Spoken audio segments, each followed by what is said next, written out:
पिछले एपिसोड में हमने 18 पुराणों में से मत्स्य पुराण का वर्णन किया था, जिसमें आपके ज्ञानवर्धन के लिए इस पुराण में जल प्रलय के समय मत्स्य और मनु के संवाद का वर्णन है, जिसमें राजधर्म और राजनीति को अत्यंत श्रेष्ठ रूप में वर्णित किया है और सावित्री व सत्यवान नरसिंह अवतार की कथा, तीर्थ यात्रा और दान महात्म्य का वर्णन, प्रयाग तीर्थ, काशी महात्म्य, पवित्र नर्मदा के महात्म्य और स्थापत्य कला का सुंदर वर्णन और त्रिदेवों की महिमा का विशेष वर्णन किया गया है। यहाँ 18 पुराणों का वृत्तांत एक एक करके आपको विस्तार से श्रवण कराया जा रहा है, जिसमें उनके बनने का कारण और विचित्र किंवदंतियों के बारे में भी आपको अवगत कराया गया, जिसका प्राचीन साहित्य, संस्कृति और सनातन धर्म और सभ्यता के धार्मिक खजाने में विशेष महत्व है।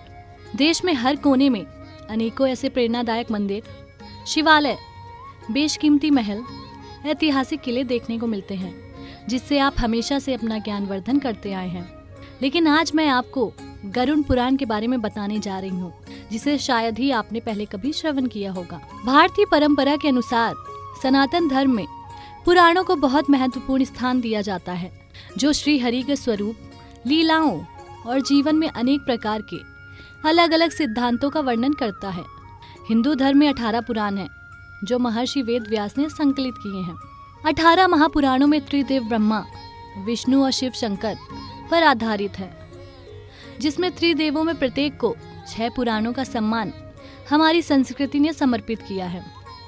गरुड़ पुराण को वैष्णव पुराण माना जाता है, क्योंकि ये श्री हरि और लक्ष्मी के इर्द गिर्द घूमता है। इस पुराण में 19,000 श्लोक हैं, जबकि इसमें लगभग 8,000 छंद संरक्षित हैं, जिन्हें 2 भागों में बांटा गया है, जिसके पूर्व खंड में 229 और कुछ में 240 से 243 अध्याय भी संकलित हैं और उत्तर खंड में 34 से 49 अध्याय हैं।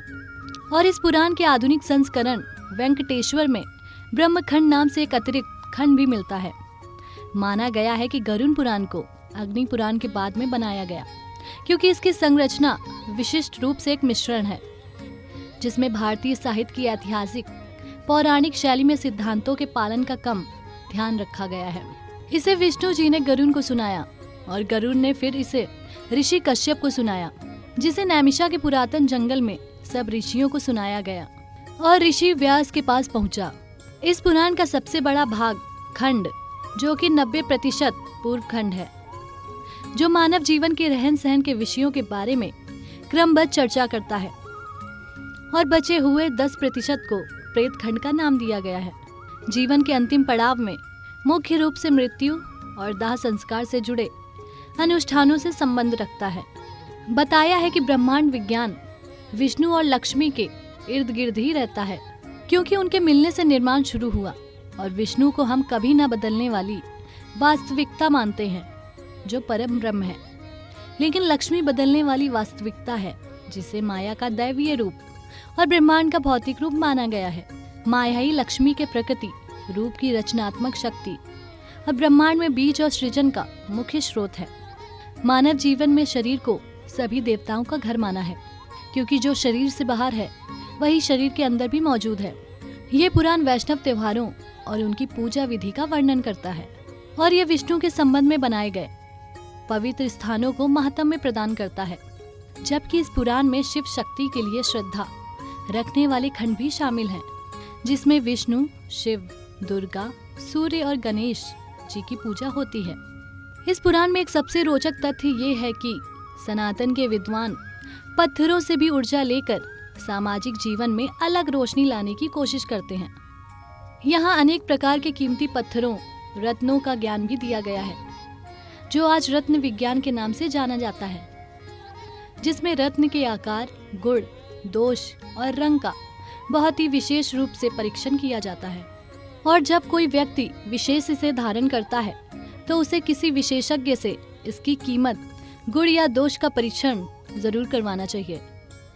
पुराण में 14 प्रकार के रत्नों, उनकी अनेक किस्मों और उनके गुणों का परीक्षण करने के अलग अलग तरीकों का भी वर्णन किया गया है।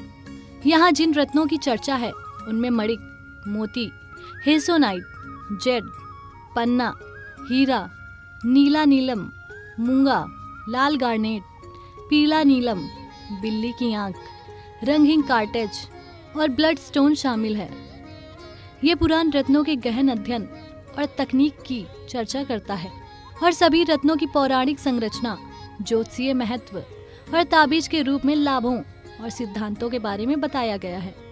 यहाँ रत्नों को साफ करके उनसे तरह तरह के आभूषण बनाने के तरीकों का वर्णन है और चेताया गया है कि रत्नों को धारण करने से पहले रत्न विशेषज्ञों से पूरी जानकारी ले लेनी चाहिए। बताया है कि मोतियों को साफ और नरम करते समय उबले चावल के स्टार्च के साथ जामवेरा फलों के रस और चूने से भरे हों।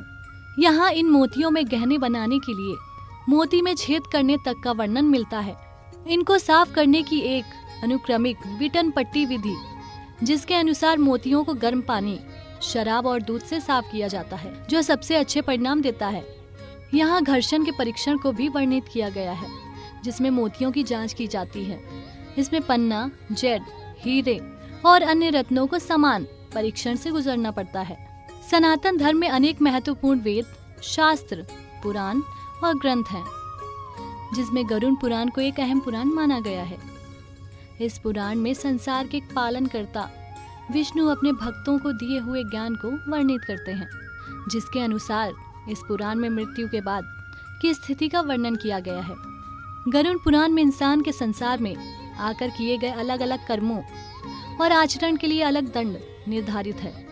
इस पुराण का पाठ परिवार के सदस्य के निधन के बाद ही ज्यादातर किया जाता है, जिस पाठ से दिवंगत आत्मा को मोक्ष मिलता है और घर में शुद्धि के साथ सुख शांति होती है। हमारे हिंदू शास्त्रों के अनुसार यदि घर में किसी सदस्य का देहांत हो जाता है तो इसके बाद हमें घर में गरुड़ पुराण का पाठ जरूर करवाना चाहिए। जिस सदस्य की मृत्यु होती है, गरुड़ पुराण उसकी आत्मा को सुनाया जाता है, जो कि पूरे 13 दिन तक अपने घर में ही वास करती है। इसलिए गरुड़ पुराण का पाठ उसी स्थान पर होता है जहाँ पर दिवंगत का वास था, जिससे उसकी आत्मा को मोक्ष की प्राप्ति हो। लेकिन इस पुराण को पढ़ने के लिए कुछ नियम भी हैं। ये पुराण अनेक रहस्यों से भरा हुआ पुराण है। इसके पाठ को करते समय कई बातों का ध्यान रखना चाहिए। विद्वानों का मानना है कि इस पुराण को घर में नहीं रखना चाहिए, लेकिन इसके बारे में कई भ्रांतियां हमारे धर्म में हैं। बता दें कि इस पुराण का पाठ मृत्यु के बाद ही किया जाता है, जिस कारण इसे घर में रखना उचित नहीं समझा जाता। जो भी मनुष्य इस पुराण का पाठ करता है, उसे घर में और अपने तन मन की शुद्धता और पवित्रता का पूर्ण ध्यान रखना चाहिए। ये पुराण 18 महापुराणों में से एक पवित्र पुराण है, जिसमें 19,000 श्लोक हैं, जिसके 7,000 श्लोकों में मानव जीवन से संबंधित कृतियों का जिक्र किया गया है और इसमें स्वर्ग, नरक, रहस्य, नीति अनीति, धर्म अधर्म और ज्ञान का विस्तृत वर्णन किया गया है। इस पुराण का पाठ करने से मानव को तप, ज्ञान, सदाचार, यज्ञ और आत्मज्ञान के बारे में आत्मीय जानकारी मिलती है। जिस घर में किसी की मृत्यु के बाद इस पुराण के पाठ को किया जाता है तो उस दिवंगत आत्मा को मोक्ष की प्राप्ति होती है और घर से नकारात्मक शक्ति खत्म होती है और पूरे घर का वातावरण शुद्ध हो जाता है। जब द्वापर युग में महाभारत का युद्ध समाप्त हो चुका था और द्वापर अपने अस्त की ओर जा रहा था, उस समय राजा परीक्षित का राज था। तो राजा के स्वप्न में कलयुग आया, जिसने राजा परीक्षित से अपने लिए उचित स्थान मांगा और राजा ने उसे स्वर्ण में स्थान दे दिया, जिस कारण कलयुग झट से उनके सोने के मुकुट में बैठ गया। और अगले ही दिन जब वे जंगल में विचरण करते हुए श्रृंग ऋषि के आश्रम में पहुंचे तो ऋषि के आश्रम में किसी के न होने के कारण उन्हें उचित सम्मान नहीं मिला, जिस कारण राजा क्रोधित हो गए और राजा ने ध्यान मग्न बैठे ऋषि के गले में मरा हुआ सांप डाल दिया और चले गए। उधर से ऋषि पुत्र आधमका और अपने पिता के गले में मरा हुआ सांप देखते ही तिलमिला उठा और उसने श्राप दे दिया कि जिसने भी मेरे पिता के गले में मरा हुआ सांप डाला है उसे 7वें दिन तक्षक नाग डस जाएगा। और ऋषि पुत्र के श्राप के कारण राजा परीक्षित को तक्षक नाग ने 7वें दिन डस लिया। लौटते समय रास्ते में ऋषि कश्यप मिले और तक्षक नाग ने भेष बदलकर ब्राह्मण का वेश धारण करके ऋषि से पूछा कि वे इतने अधीर होकर कहाँ जा रहे हैं। ऋषि ने बताया, तक्षक नाग महाराज परीक्षित को डसने जा रहे हैं और मैं उनके जहर के प्रभाव को को दूर करके उन्हें फिर से जीवन दूंगा। ये सुनकर तक्षक ने अपना परिचय दिया और वापस लौटने को कहा। तक्षक ने कश्यप जी से कहा कि मेरे विष के प्रभाव से आज तक कोई भी जीवित नहीं बच पाया है। तब ऋषि कश्यप ने कहा कि वे अपने मंत्रों की शक्ति से राजा परीक्षित के शरीर से विष के प्रभाव को दूर कर देंगे। इसके बाद तक्षक ने मुनि से कहा, यदि ऐसी बात है तो तुम इस वृक्ष को हरा भरा कर सकते हो।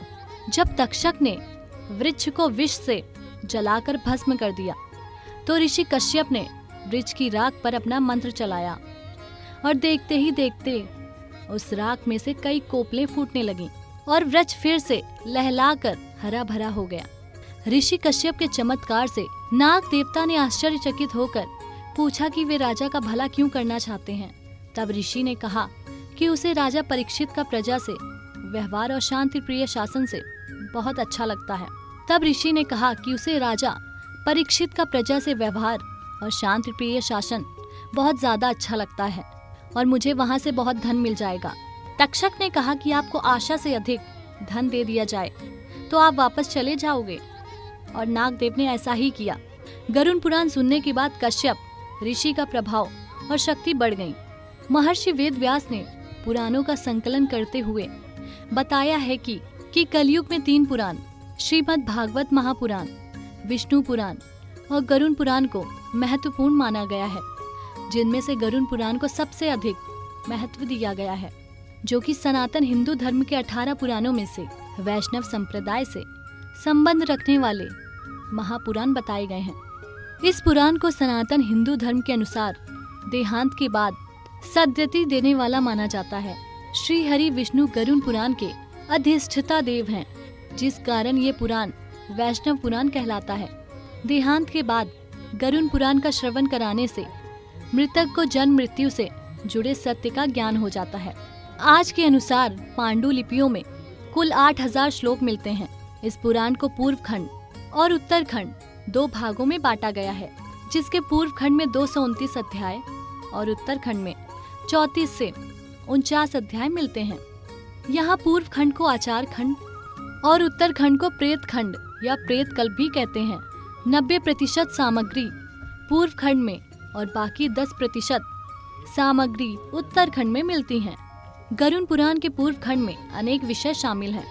यहाँ प्रेत खंड में जीव के जीवन की गति और कर्मों से संबंधित अनेक गाथाएं मिलती हैं। गरुड़ पुराण ऐसा नहीं है जैसा कि हमारे साहित्य में बताया गया है। ये कथा श्री हरि विष्णु ने गरुड़ जी को सुनाई थी और गरुड़ ने महर्षि कश्यप को ये कथा सुनाई। सनातन धर्म में पुराण के पूर्व खंड में श्री हरि की भक्ति और आराधना की विधि का वर्णन किया गया है। इस पुराण में मृत्यु के बाद आत्मा की क्या गति होती है, आत्मा अलग अलग योनियों में जन्म लेती है और प्रेत योनि से किस तरह मुक्ति पाई जा सकती है, यहाँ उसका वर्णन मिलता है। लेकिन नरक के दुख से बचकर कैसे मोक्ष प्राप्त हो सकता है, इसका पूर्ण वर्णन यहाँ विस्तार पूर्वक किया गया है। श्री हरि विष्णु के वाहन के रूप में पक्षीराज गरुड़ को माना जाता है। जब विष्णु से पक्षीराज गरुड़ ने पूछा कि मृत्यु के बाद प्राणियों की स्थिति कैसी होती है, गरुड़ को विष्णु जी ने उपदेश दिया। जिस ज्ञान को गरुड़ जी ने विष्णु के मुख से सुना, उसमें गूढ़ रहस्य और परम कल्याणकारी वचन प्रकट होते हैं। इस पुराण का ज्ञान ब्रह्मा जी ने वेद व्यास को सुनाया, जिसके बाद महर्षि ने अपने शिष्य सूत जी को और सूत जी ने नैमिषारण्य में शौनक के साथ ऋषि मुनियों को दिया। सनातन में 16 संस्कारों को हिंदू धर्म की जड़ कहा जाए तो गलत नहीं है। इन 16 संस्कारों में धर्म की संस्कृति और परंपरा निहित है, जो कि इस तरह से बताए गए हैं।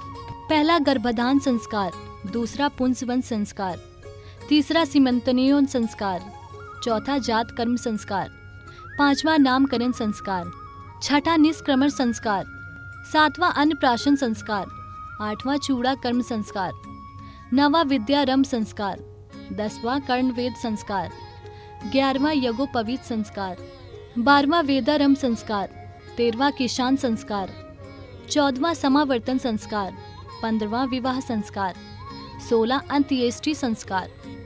16 संस्कारों में 3 संस्कार जन्म से पहले, 4 संस्कार जीवन काल में और 1 संस्कार मृत्यु के बाद किया जाता है। जो कि अन्योष्टि कर्म कहलाता है, जिसका संबंध दाह संस्कार और कई प्रकार के अनुष्ठानों से है। क्योंकि देहांत से 12 दिन तक दिवंगत आत्मा अपने आवास पर ही सगे संबंधियों के आसपास रहती है और शास्त्रों के अनुसार ये आत्मा गरुड़ पुराण कथा को सुनती है, जिससे उस व्यक्ति को मुक्ति मिलती है। पितृमेध सूत्र में कहा गया है कि जिस प्रकार मनुष्य को जीवन में कई संस्कार के निर्वहन से जय मिलती है, उसी प्रकार मरणोपरांत किए जाने वाले अन्येष्टि संस्कार के निर्वहन से मृतक को स्वर्ग प्राप्त होता है। प्रत्येक व्यक्ति के लिए 2 संस्कार रीढ़ स्वरूप हैं, जिन्हें करना अनिवार्य है। पहला जन्म से संबंधित जात कर्म और दूसरा अंत्येष्टि कर्म। इस तरह की सनातन, सांस्कृतिक और धार्मिक विशेषता भरी गाथाओं को आप आने वाली कड़ियों में भी जरूर देखते रहें और हमारे चैनल को सब्सक्राइब करके आप अपना सनातन और धार्मिक ज्ञानवर्धन करते रहें। अब वक्त है आपसे विदा लेने का और आज का विषय यहीं पूर्ण होता है। आगे की अनसुनी गाथा का विस्तार से रसपान करने के लिए आप कीजिए प्रतीक्षा हमारे अगले एपिसोड का और सनातन के संकल्प को निभाने के लिए देखते रहें आपका अपना चैनल एन दर्शन।